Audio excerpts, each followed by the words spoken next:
Happy Tuesday! Welcome to the show. Glad you could join us. You're in for a great show today. I'm headed to BNI, the largest and most effective referral organization of its kind in the world. And I've prepared a 60-second presentation to deliver in front of all of my referral partners. Dan Udy, A1 Carpet Care, your carpet, floor, and upholstery cleaning professional. This last weekend, we had the opportunity to clean for a military transfer some pretty good carpets with a couple of rust stains. Unfortunately, rust stains are some of the most difficult and oftentimes impossible stains to completely remove. We did take the time to educate the expectations of our client, and we went to work. After specifically treating both areas, we were actually able to achieve near perfect elimination of all the rust stains, and captured this exciting adventure for our very popular, ever-growing YouTube channel for your viewing pleasure. Our specific ask this week is for commercial or residential carpet with rust stains. These will appear to be brown or dark orange in color, and we would love the opportunity to showcase our stain removal skill set for your referrals. Dan Udy, A1 Carpet Care, changing lives one carpet at a time. There you go, a little sneak preview of my present, even though by the time you actually watch this, it won't really be a sneak preview at all. But hey, thanks for checking in. Stay tuned. We got some great cleaning lined up today. And thank you so much for watching.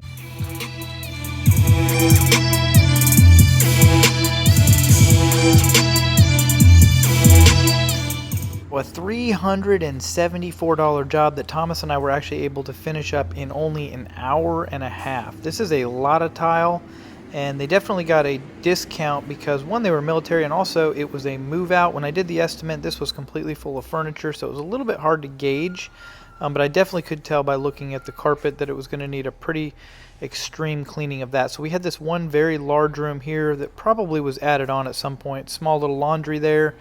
And then you saw the huge living room. The kitchen kind of branches off in between. It's kind of a skinny kitchen, a small bathroom there, and then a little hallway. That's it for the tile. The only other rooms we're cleaning are these two carpeted bedrooms, and you can see both of them are pretty heavily soiled. This was a frisé carpet, which is just an untwisted face yarn. You can tell by the door we had some pretty severe staining there, and also furniture stains here. 4 of them, of course, probably from a bed, and probably from, and you can see a little bit of blue right in through here. I think it was paint, and we were unfortunately not successful in removing. There's the other furniture stain there. Again, probably from having wet carpet, and then of course putting the furniture back in the room before the carpet was completely dry. And it'll draw, looks like what happened here is it will actually draw the stain from the wood out of the wood and into the carpet fiber. And there actually are only a handful of stains that we immediately pretty much concede to being able to remove, one of which is a furniture stain and the other is hair dye. And of course there are exceptions to that, but more often than not, hair dye and furniture stain, very unlikely that we're going to be able to pull it out. So you can see I went ahead and took the Workhorse vacuum, which is a commercial vacuum. I took it into that large bonus room off the back of the home here. And we did actually charge for 2 rooms because this was a very large room. Probably could have counted as 3. But I went ahead and did the dry soil removal of this entire space, while Thomas took the Pro Team and he actually vacuumed those other 2 rooms as well. And he was able to vacuum those and edge those about the same time that it took me to vacuum this room here. So, as soon as I got done doing that, I immediately went out and prepared the preconditioning treatment, which of course was a very, very strong batch in order to loosen up the soil in some of those more heavily soiled traffic patterns in the bedrooms. You can see here that I'm edging this room with the Workhorse vacuum.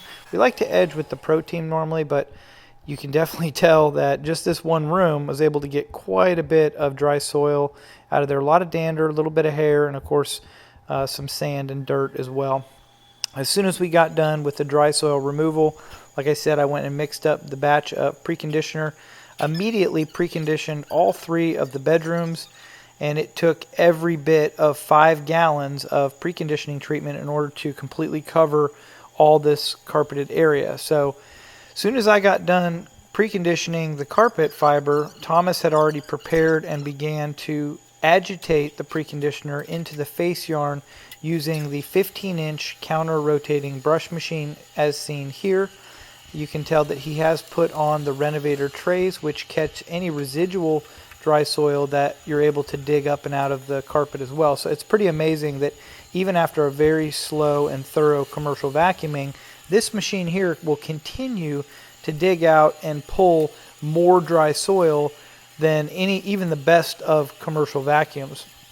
And of course, the primary purpose for this step in our cleaning process is the agitation of the preconditioner into the face yarn, which, if you've watched any of our previous content, you probably know at this point that just significantly boosts the preconditioner's ability to do its job.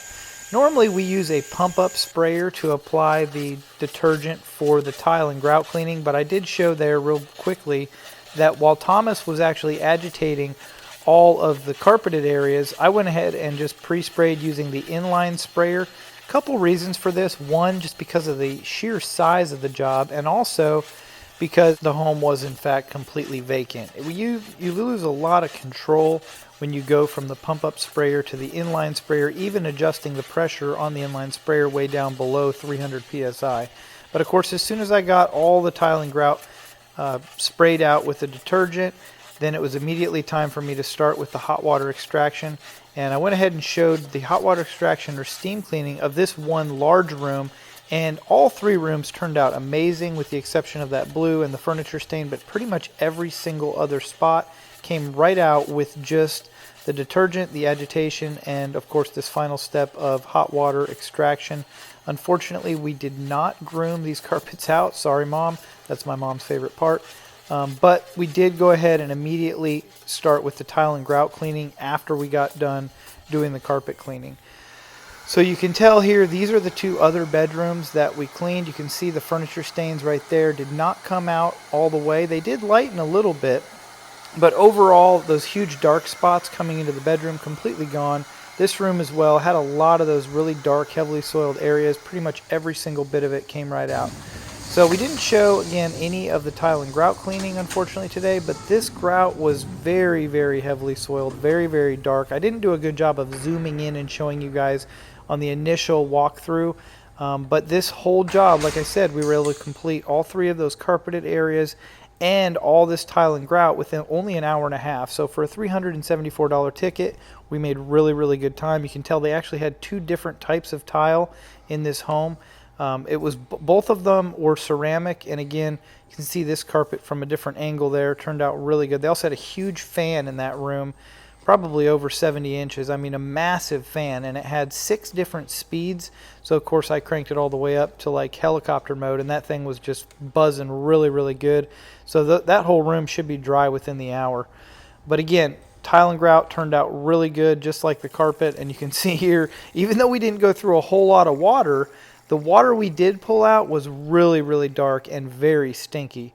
Speaking of which, no, just kidding. But my lunch here, avocado on top with a little bit of sprouts, and then I had portobello mushrooms, onions, yellow onions, poblano peppers, rice, beans, soy curls on a huge bed of baby lettuce, spinach, and arugula. This is kind of becoming one of my go-to snacks. I did add the onions, the poblano, and the mushrooms as well. I hadn't had those in a few days. And also the avocado on the top is kind of a new thing. I'm trying to implement a little bit more fat, being that it massively improves the body's ability to absorb the nutrients from a lot of these nutrient-dense foods that I'm eating. So I got on the scale this morning, actually, and I'm down 8 pounds in the last 14 days, well on my way to my goal weight of 170. But more importantly that, I just feel so much better eating really, really clean and really, really healthy every single day. I've eaten this way for many years, but I get off track sometimes, and it's nice to go back to what I know feels really good for my body, which is to eat pretty much a completely whole food plant-based diet, absolutely no processed sugar, no processed food. And a lot of people say, oh my gosh, I could never do that. But really, I believe wholeheartedly that nothing tastes as good as healthy feels. So thank you guys so much for taking the time to watch this all the way to the end. If you made it all the way to the end, leave a comment in the comment section below that says Vegan Feast. Don't forget to mash a thumbs up. Give this video a thumbs up, please. And also, of course, take the time to subscribe to our channel and ring that bell so you get notified every single time we create new content. Thanks again for watching. Have a great day, and I will see you tomorrow for Daily Vlog episode number 52.